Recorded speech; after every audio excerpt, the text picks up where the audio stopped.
하나님께서는 출애굽기 13장에서 이스라엘 백성들을 애굽에서 출애굽시키셨어요. 구원하셔서 광야로 이끄셨어요.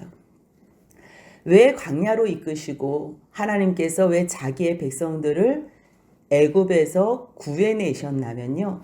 하나님과 언약 백성으로 삼으시기 위해서. 하나님께 예배하는 하나님의 백성으로 삼으시기 위해서. 하나님께서 하나님이 거하실 처소를 만들어 달라 그러고 하나님과 영원히 하나가 되기 위해서 함께 하시고 싶어서 자기의 백성을 불러내신 거예요. 그렇다면 자기의 백성과만 영원히 하나가 되시고 싶으신가?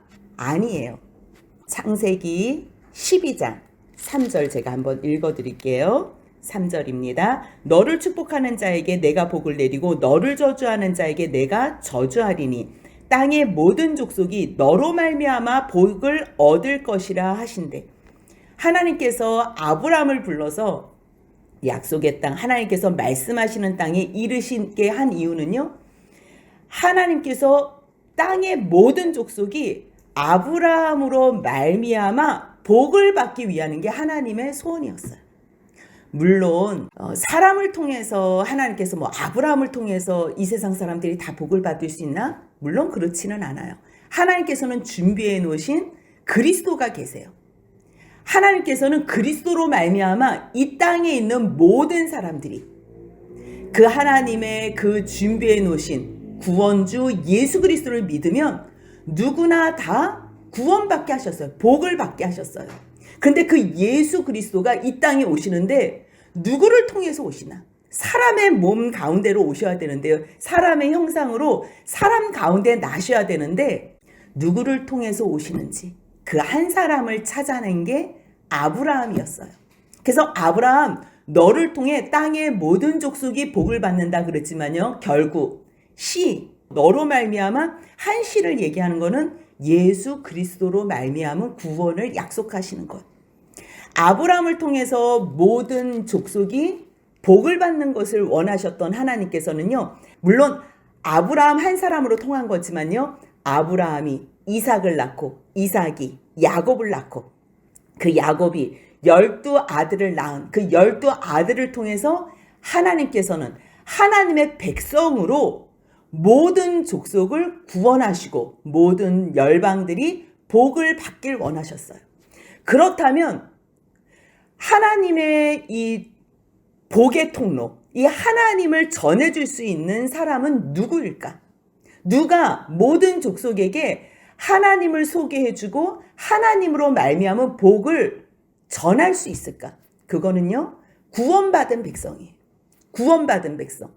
그래서 하나님께서는 자기의 백성들을 애굽에서 구원해 내셨어요. 구원해 내시는 과정이 하나님은 블레셋 길로 가지 않고요. 광야 길로 가게 하셨어요. 그러면서 우리가 14장부터 같이 나눴지요. 홍해 길로 가게 하시고 마라의 쓴물을 만나게 하시고 광야의 길에서 줄이게 하시며 하나님께서 먹이시는 경험을 하시고 그리고 물이 없는 르비딤에 도착하게 해서 하나님께서 준비해 놓으신 그 한 반석으로 말미암아 풍성한 물을 생수를 자기 백성들에게 먹이셨어요. 세상적인 생각과 방법으로 하면 왜 홍해를 맞닥뜨리게 하셨을까? 왜 쓴물을 만나게 하셨을까? 왜 하필이면 광야야? 왜 물이 없는 거야? 우리들은 그때마다 불평할 수 있어요. 하지만 하나님께서는 일부러 하나님의 백성들에게 이 땅에서 하나님의 자녀로 믿음 가운데서 강하게 살라고 독수리가 자기의 새끼를 날개로 업어서 떨어뜨리고 또 받아내고 떨어뜨리고 받아내고 새 중의 왕으로 살게 하기 위해서 그렇게 혹독한 훈련을 시키는 것처럼 하나님께서도 열방의 하나님의 복음을 전파할 하나님의 백성을 강하고 담대하게 키우고 싶었던 거예요. 그래서 꽃길로 지나가게 하시지 않고요. 광야길로 지나가게 하시면서 부족함 가운데서 핍절과 열악한 가운데서 하나님의 그 크신 능력, 하나님이 이 모든 세상의 주권자라는 것, 세계가 다 하나님께 속하였다는 것, 그걸 알게 하시는 거예요.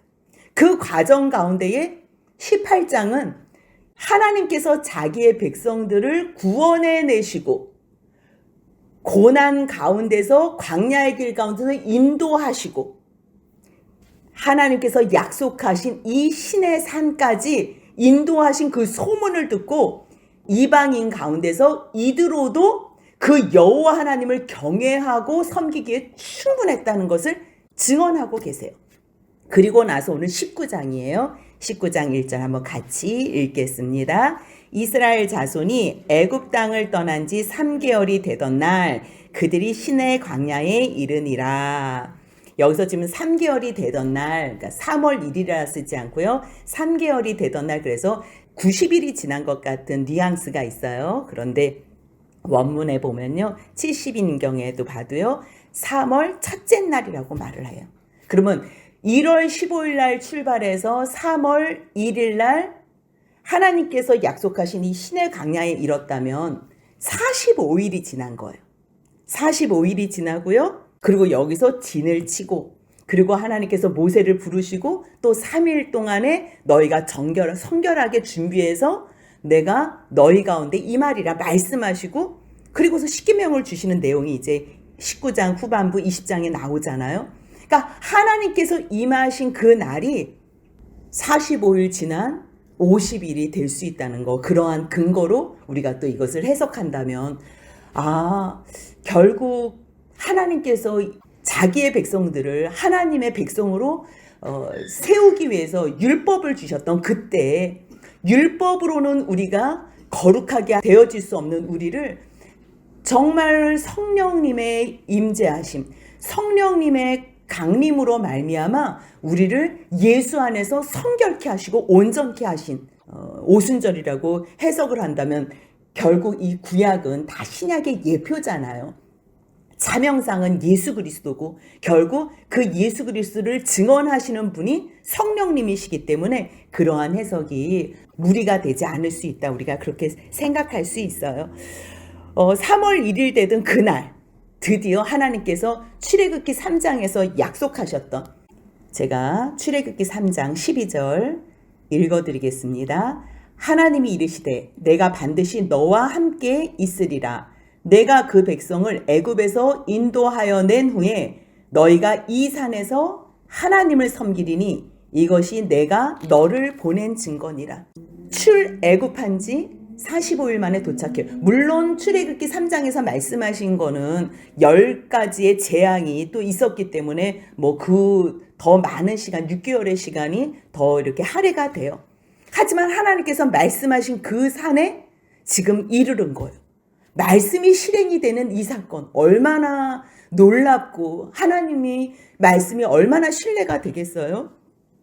그들이 르비딤을 떠나 시내 광야에 이르러 이 르비딤은 물 없어서 불평하고 하나님이 계신가 안 계신가 시험하던 그 장소예요.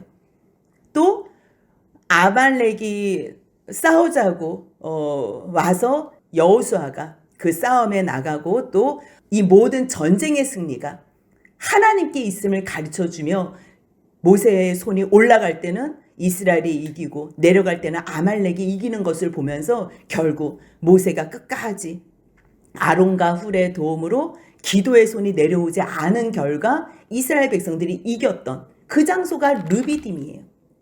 그 르비딤에서 떠나 결국 시내산에 이르러 광야에 장막을 쳤어요. 출애굽한 후에 이 시간 동안 한 달 반이라는 시간이 하나님의 백성들이 하나님을 섬기기에 하나님을 믿고 따르기에 충분한 시간이었다는 거예요. 그리고 나서 하나님께서는 이 시내산에서 하나님께서 구원하신 그 백성들과 언약을 맺길 원해요. 우리가 그러잖아요. 누구를 사귈 때 처음 만나자마자 당신 나하고 결혼해 주세요. 아무리 사랑해도 처음 만나자마자 그러는 경우는 없어요. 충분히 내가 어떠한 사람인지 내가 당신을 얼마나 사랑하는지 충분히 보여줄 기회가 있어야 되는 거예요. 그것을 보고 상대방이 나를 좋아할지 안 좋아할지 나하고 결혼할지 안 할지 언약을 할지 안 할지 그거를 선택하는 거예요. 내가 좋다고 무작정 같이 가자고 결혼하자고 할 수는 없는 거예요. 하나님도 지금 마찬가지. 하나님은 아브라함에게 약속하시고 이삭과 야곱에게 약속하신 그 약속을 이루시며 결국 모세를 통해서 이스라엘 백성들을 출애굽하셔서 약속하신 이 호렙산 시내산까지 왔지만 그 인도되어진 백성들이 나는 하나님을 섬기고 싶지 않아요. 나는 하나님을 우리의 하나님으로 모시고 싶지 않아요. 그렇다면 이거는 언약이 체결되지 않는 거예요. 하나님께서는 충분히 혼자서 일방적으로 하실 수 있으시지만요. 모세를 통해서 그들의 뜻이 어떤지 물어봐요. 그러면서 먼저 하나님께서는 내가 너희들을 어떻게 인도하였는지 그것을 모세로 통해서 이스라엘 백성에게 말하라 그래. 그 말씀이 3절 4절입니다. 같이 읽겠습니다. 모세가 하나님 앞에 올라가니 여호와께서 산에서 그를 불러 말씀하시되 너는 이같이 야곱의 집에 말하고 이스라엘 자손들에게 말하라. 하나님께서 언약하셨던 그 약속, 아브라함과 이삭과 야곱에게 약속하신 이 야곱이라는 말은 속이는 자, 약삭 바른 자, 정말 남의 발목을 잡는 자 그러한 뜻이잖아요. 정말 죄 가운데 있는 이스라엘 백성이라는 것. 지금이 이스라엘이 하나님과 겨루어 싸우고 이기고 사람과 겨루어 싸워 이겼다는 이름은 가졌지만 원래 그의 모습은요. 속이는 자고 남의 발목 잡는 자고 그러한 사람이라는 것. 그러한 사람들을 하나님께서 자기 백성으로 삼으시겠다는 것. 그러한 백성들을 하나님께서 어떻게 인도하셨냐면 4절 같이 있습니다. 내가 애굽 사람에게 어떻게 행하였음가? 내가 어떻게 독수리 날개로 너희를 업어 내게로 인도하였음을 너희가 보았느니라. 하나님께서는 저 하나님이 어떤지 모르는데요. 하나님께서 우리에게 무엇을 해주셨는지 모르는데요. 모르는 사람하고는요. 어떠한 언약도 하실 수가 없어요. 하나님께서 충분히 하나님의 백성에게 어떠한 사랑을 베푸시고 어떠한 구원의 은총을 베푸셨는지 어떠한 은혜로 그들을 이끌어 주셨는지 아는 자들에게 분명히 눈으로 본 자들에게 하나님께서는 이제 알아듣게 말씀하시고 언약하기를 원하시는 거예요. 아까도 이야기했지만요. 독수리 날개로 너희를 업었다는 거지. 근데 이스라엘 백성들이 생각할 때 우리가 편하지만은 않았다는 거지요. 정말 홍해가 얼마나 맞닥뜨려진 그 시간이 얼마나 공포의 시간이고 얼마나 두려웠던 시간이겠어요. 물론 하나님께서 그것을 가르시고 마른 땅으로 걷게 하셨지만 그 다음에 물이 없어서 또 마라의 쓴물을 만났을 때는 불평이 끊이질 않았어요. 그런데도 치료하시는 하나님을 거기서 또 한번 경험하는 거예요. 먹을 것이 없어서 불평하는 이스라엘 백성에게 더 큰 은혜와 사랑으로 영광으로 나타나신 하나님. 그것뿐이에요. 목마른 자에게 풍성한 물로 생명수로 생수로 먹여주신 그 하나님의 은혜. 평탄하지는 않았지만 하나님께서 얼마나 강력하게 그들을 지금 훈련시키고 보호하시며 독수리 날개로 업어서 이곳까지 오게 하신지 너무 잘 표현이 된 거예요. 편하지는 않지만 완벽하게 책임져 주시는 하나님. 여러분들 독수리가 새끼 훈련시키는 거 동영상으로 보신 적 있으시지요? 다른 어미새들은요, 발톱으로 이동시키기도 하고요. 아니면 부리로 물어서 이동시키기도 해요. 하지만 독수리는요, 날개로 업어서 떨어뜨리는 거예요. 날개로 업어서 이동하다 떨어뜨리고 또 거기에서 또 받아가지고 또 올라가고. 왜요? 강력하게 자기의 형상대로 만들기 위해서. 하나님도 똑같아요. 이 땅에서 그냥 편안하게 이 땅에 안주하면서 그렇게 사는 존재가 아니라는 거예요. 너희는 모든 열방 가운데 하나님의 백성이라는 걸 가르쳐주고 싶은 거예요. 구원받은 하나님의 거룩한 백성, 특별한 백성이라는 것. 그것을 깨달은 자가 제사장 나라가 돼서 너희의 본분을 잘 감당할 수 있다는 것. 그래서 하나님께서 뭐라 그래? 내가 너희들을 어떻게 인도하는지 너희가 분명히 보았다는 거예요. 그러면서 5절 6절 같이 읽습니다. 세계가 다 내게 속하였나니 너희가 내 말을 잘 듣고 내 언약을 지키면 너희는 모든 민족 중에서 내 소유가 되겠고 너희가 내게 대하여 제사장 나라가 되며 거룩한 백성이 되리라. 너는 이 말을 이스라엘 자손에게 전할지니라. 이스라엘 자손에게 하나님께서 직접 말씀을 못 하세요. 하나님은 거룩하신데 죄로 가득 찬 백성들, 죄인이 하나님 앞에 가까이 오면 죽을 수 있기 때문에, 죽을 수 있기 때문이가 아니고 죽을 수밖에 없기 때문에, 그래서 하나님께서는 모세를 통해서 말씀하세요. 그리고 하나님께서 말씀하시는 방법으로만, 하나님께서 허락하시고 허용하시는 방법으로만 나와야지요. 그 외에 다른 방법으로 나오거나 경계를 넘으면 이것은 무조건 죽음이라는 것. 그러니까 하나님의 영광, 하나님의 존재가 얼마나 크신 건지, 크신 분인지 그것을 백성들로 알게 하기 위한 거예요. 그런데 하나님께서는 지금 모세에게는 직접 말씀하시고 그를 하나님께서 성결케 하여 주시어서 하나님 앞에서 대면하여 말하는 자로 세워주세요. 뭐라고 말씀하세요? 세계가 다 내게 속했다는 거. 13장 출애굽의 시간부터 시내산에 오는 이 여정 가운데서 이스라엘 백성들이 하나님에 대한 깨달음, 하나님을 배운 것이 있다면 무엇이에요? 이 세상의 주권주가 하나님이시구나. 이 세상을 통치하시는 분이 하나님이시구나. 바다도 갈라? 쓴물도 달게 만드셔? 양식이 없는데 하늘에서 비같이 양식이 내려? 물이 없는 곳에 반석에서 시냇물 같은 물을 내셔? 와, 이 하나님, 우리를 구원하신 이 하나님은, 여호와 하나님은 세계가 다 그에게 속하셨구나. 주권자이시구나. 통치자이시구나. 그거를 깨달아 아는 거예요. 그래서 하나님께서 자연스럽게 말씀하세요. 세계가 다 내게 속하였나니. 다 아는 이야기예요. 단 세계가 다 내게 속하고 내가 너희들을 나의 백성으로 만들고 싶은데 너희들이 해야 되는 게 있는 거예요.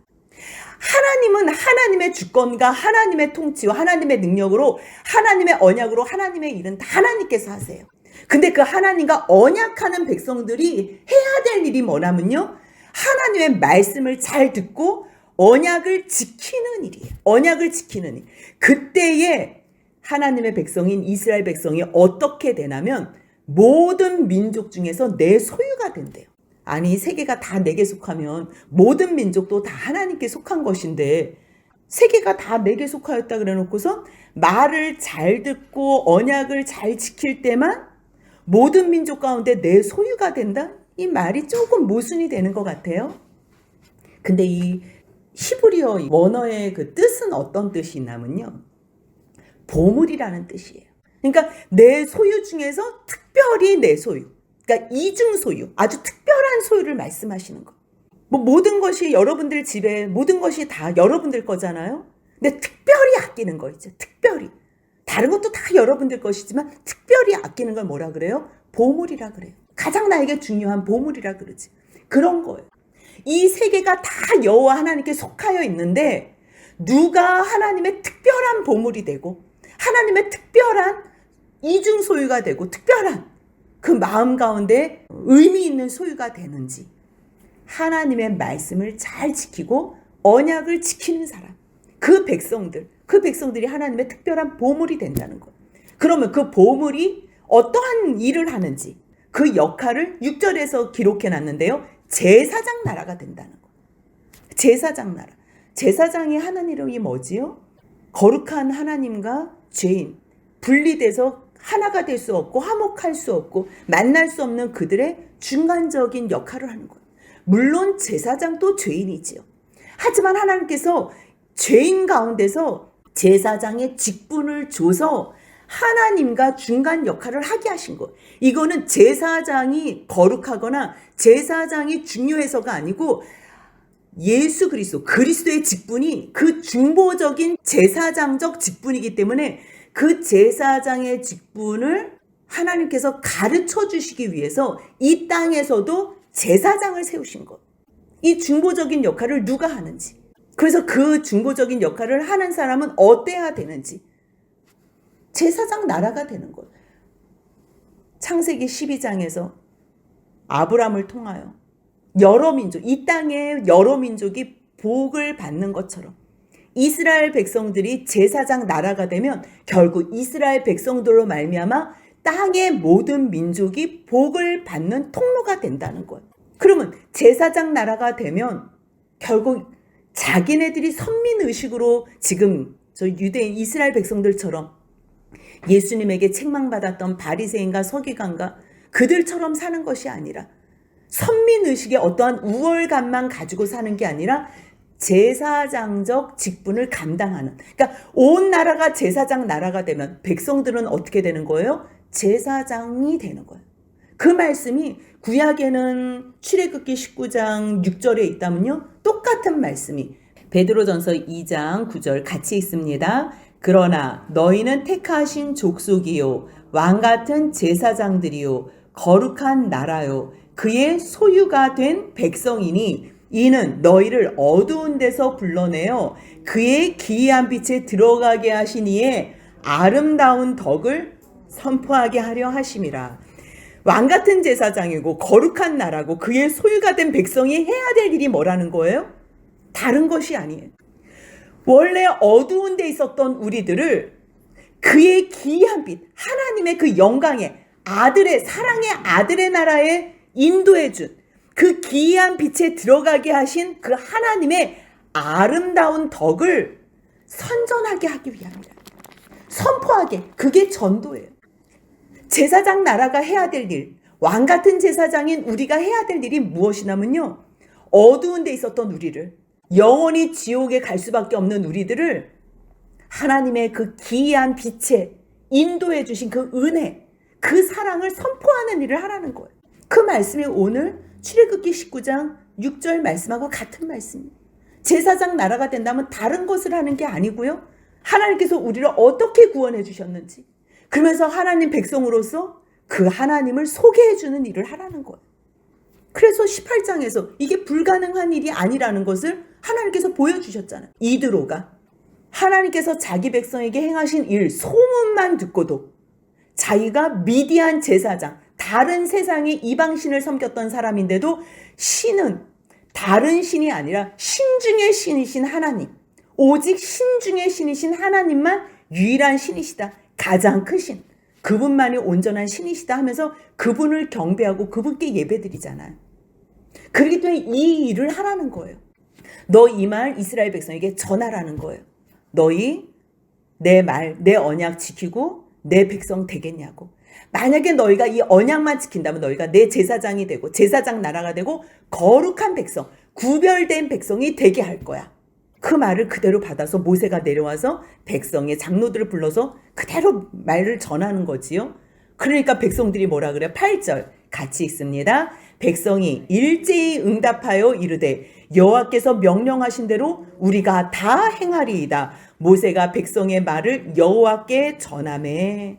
지금 하나님께서 임하시고 모세에게 말씀하신 이 말씀을 그대로 전하니까 하나님께서 너희들을 어떻게 인도하셨는지 알지? 독수리가 자기 날개로 너희들을 업어서 인도하신 것처럼 인도했어. 이 세상이 모든 세계가 다 여호와께 속했는데 너희 하나님의 말씀만 잘 지키고 언약만 지키면 하나님의 백성, 거룩한 백성뿐만 아니라 제사장 나라가 된다는데 너희 어떻게 이 말에 가부를 이야기해봐. 그랬을 때 예, 우리가 다 행하리이다. 정말 자기네들이 할 수 있다고 생각해서 하는지, 무슨 생각으로 이렇게 쉽게 대답을 했는지 모르지만 하나님의 그 영광 앞에는요, 예밖에는 못하는 거예요. 정말 그 크심 앞에 너무 감사하니까.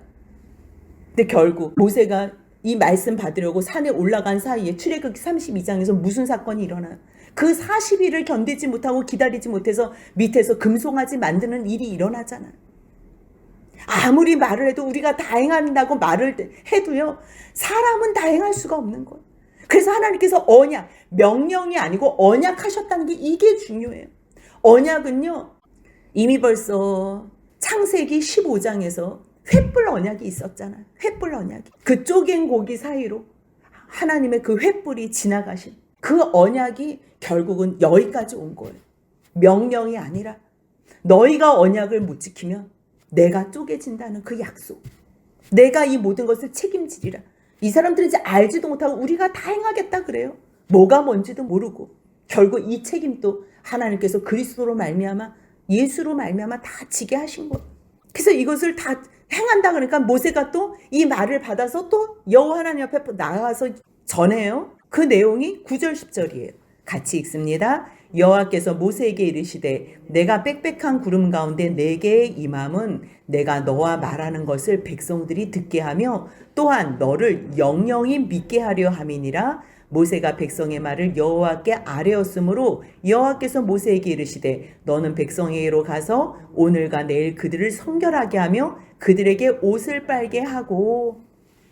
하나님의 말씀을 백성들에게 전했더니요, 백성들이 다 우리가 그렇게 행하겠다고 이제 언약식을 하겠다는 거예요. 약혼식을 하겠다는 거예요. 하나님이 너가 나의 백성이 되길 원해? 내가 너희 하나님이 되길 원해? 네, 되길 원합니다. 그럼 3일 후에 만나자. 그때 너희 정말 언약식을 하자 이러는 거예요.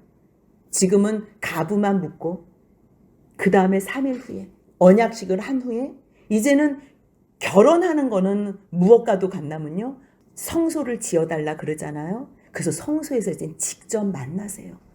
예배하며 제사 드리며. 그것이 레위기 내용이에요.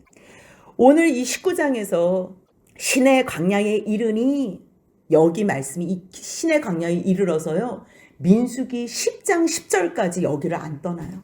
출애굽기 19장부터 여기에서 20장에서 10계명 받고요. 이제 25장에서 성소 지어줄래 그랬더니 우리가 다 정말 하나님이 원하시는 대로 지어드리겠다 그래서 성막 성소 다 짓고, 그리고 그 하나님 앞에서 지은 곳에서 제사를 어떻게 드리는지 레위기에서 다 말씀해 주시고, 그리고 민수기에서 인구 계수하고 하나님 앞에 또 예배 드리고 이제 출발 그러면서 나팔 불어가지고 출발하는 것이, 그게 민수기 10장 10절까지 11절부터 이제는 출발하는 내용이에요. 그렇기 때문에요, 하나님께서 이곳에서 만나서 행하신 일은요 굉장히 중요한 일이에요. 하나님께도 중요한 일이고요, 이스라엘 백성에게도 너무너무 중요한 일이에요. 이스라엘 백성이 그 중요한 일을 모르는 것뿐이지요. 결국 하나님은 시내산에서 언약한 걸로 이 세상의 모든 열방들, 모든 여러 민족들을 다 구원하시기로 작정하신 거예요. 이 약속이 결국 예수 그리스도로 말미암은 구원까지 가게 되는 거예요. 그러면서 주님께서 모세를 통해서 내가 왜 지금 빽빽한 구름으로 내게 임하며 왜 이 어미함으로 내가 너에게 임하냐면 모든 백성들이 나의 음성을 듣고 너를 믿게 하는데 영영이 믿게 한다는 거예요. 영영이. 아니 그냥 하나님께서 다 행하시는 일이라면 그냥 백성들도 다 믿는 마음 주시면 되잖아요. 믿는 마음을 절대 안 주세요. 하나님께서 어떠한 마음을 안 주세요. 환경으로만 만들어 주시는 거예요. 믿고 안 믿고는 저들의 몫이라는 거예요. 근데 환경을 만들어 주세요. 빽빽한 구름과 이 어미함으로, 음성으로, 강렬함으로 나타나셨을 때 저들이 너 모세를 믿게 하기 위함이라, 믿게 하려 함이라는. 이 모세의 말은요, 이 율법 전체 토라잖아요. 창세기, 출애굽기, 레위기, 민수기, 신명기. 이 말씀이 토대가 돼서 이스라엘 백성들이 그 말씀 안에서 구원을 얻는 거예요. 결국은 그 말씀을 토대로 자기네들이 그 율법을 다 지킬 수 있어요? 절대 없지. 어떤 사람도 지킬 수 없어요. 율법을 못 지켰을 때 너희들이 제사로 나오라는 거예요. 양을 죽이고 소를 죽이고 하나님께서 허락하신 짐승들을 통해서 그 짐승들이 우리의 죄를 용서를 하고 그 짐승이 우리를 구원할 수 있어요? 없지요. 근데 하나님께서 말씀하신 거예요. 내가 너희의 죄를 용서해 주는 것을 여길게. 이들의 죽음으로 말미암아 내가 너희의 죽음을 대신하는 걸로 하나님께서 여겨주신다는 거. 여겨주신다는 거. 짐승으로 말미암아 우리가 하나님 다음부터는 죄 안 지을게. 용서해 주세요. 또 잘못했어요. 그 흠없고 점도 없고 흠도 없는 그 양과 소를 잡아서 하나님께 드리면서 우리의 육적인 죄는 우리가 자제할 수 있지만 양심의 죄까지는 우리가 어떻게 이것을 용서받고 어떻게 이것이 우리가 회복이 될 수 있어요. 그렇기 때문에 하나님께서 한 제물을 준비하신 그분이 그리스도라는 거예요. 그리스도. 짐승으로 우리가 구원받는 게 아니고요. 그리스도로 구원받는 거예요. 그러니까 짐승 제사 드리다가 자기의 죄를 하나님 앞에서 진짜 통회하는 사람에게는 하나님께서 영의 눈을 열어주시는 거예요.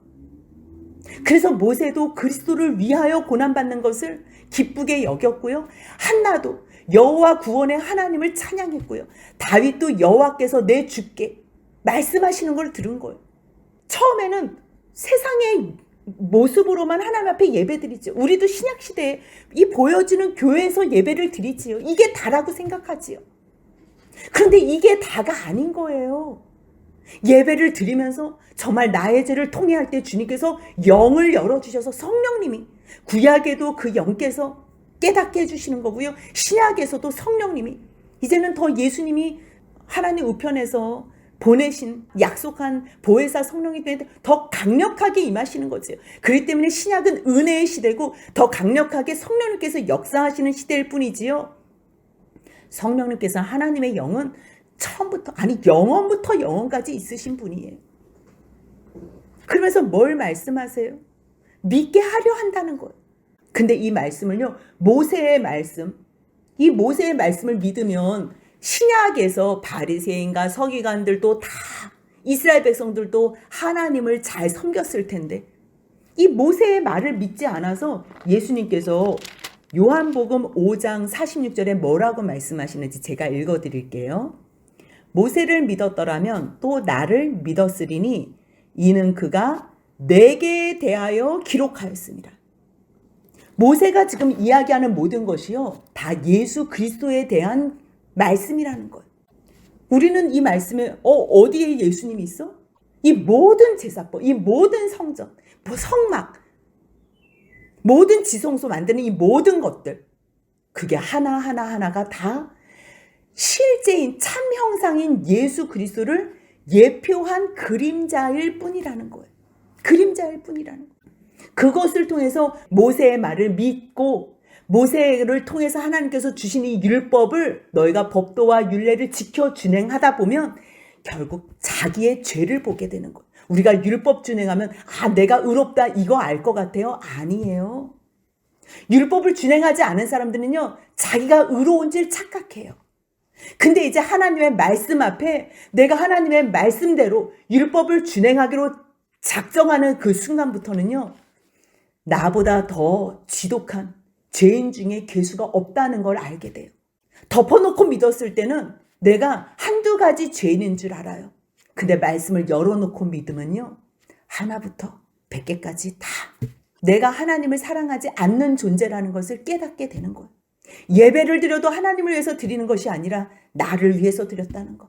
내가 옆에 있는 형제를 사랑하는 것도 하나님 때문에 내가 옆에 있는 형제를, 이웃을, 가족을 사랑한 것이 아니라 결국 나의 욕망, 정욕을 위해서 오직 나를 우상으로 섬겼다는 것을 알게 되는 거예요. 그렇기 때문에 하나님께서 모세를 통해서 뭘 말씀해 주세요? 그 말씀은 곧 하나님의 율법이 전해지는 말씀이기 때문에. 그래서 하나님께서는 믿게 하게 하기 위해서 구름으로, 빽빽한 구름으로 내가 너에게 들려준다는 거예요. 이제 백성들이 나의 백성이 되고 내가 너희의 하나님이 되기를 원한다니까 이제는 준비하라는 거죠. 셋째 날에 내가 만나러 이곳에 다시 오시겠다는 거예요. 근데 너희들이 준비할 것은 성결이라는 거. 사람이 깨끗해봤자 얼마나 깨끗해요? 정결, 청결, 성결. 우리가 조금씩은 다 구별할 수 있지만 씻는다고 깨끗해지겠어요? 옷을 빤다고 깨끗해지겠어요? 오늘 찬송가 420장에서 찬양한 것 같이 성결케 되기를 원한다면 기도하는 것밖에 없어. 회개하는 것밖에 없어. 예수 그리스도로 정결하고 성결하게 되는 것 외에는 어떤 것도 없어요. 근데 하나님께서 지금 너희 준비하였다가 옷 깨끗하게 빨고 오라는 거예요. 이것은 옷을 빨는 거에 의미가 있지만요, 하나님 앞에서 마음도 단장하고 오라는 거지. 그러면서 셋째 날에 내가 온 이스라엘 백성들 목전에서 내가 강림할 거라는 거예요. 그럴 때 너희들은 경계를 정하라는 거예요. 경계를. 절대 경계 침범하지 못하게. 만약에 침범하면 죽임을 당하는데 그 사람에게는 손대지 말고 돌로 쳐 죽이거나 활로 쏘아 죽이라고 그렇게 말씀하세요. 어느 누구도 경계를 넘어서 사람들은 죽음을 면하지 못한다는 것. 이 말씀을 통해서 우리는 뭘 알 수 있냐면요, 하나님은 우리가 근접할 수 없는 존재라는 것. 그 거룩하신 존재 하나님 앞에는요, 죄된 우리가 절대로 함부로 내가 나가고 싶다고 나가면 죽는다는 거예요. 지금 하나님은 사람의 실존을 가르쳐 주시는 거. 너희가 어떠한 존재라는 것을. 그거를 알지 못하면요, 사람은요, 하나님 앞에서 막무가내예요. 그러니까 어떤 목사가 뭐 하나님 또 나한테 까불면 죽어? 그러한 막말을 하는 거예요.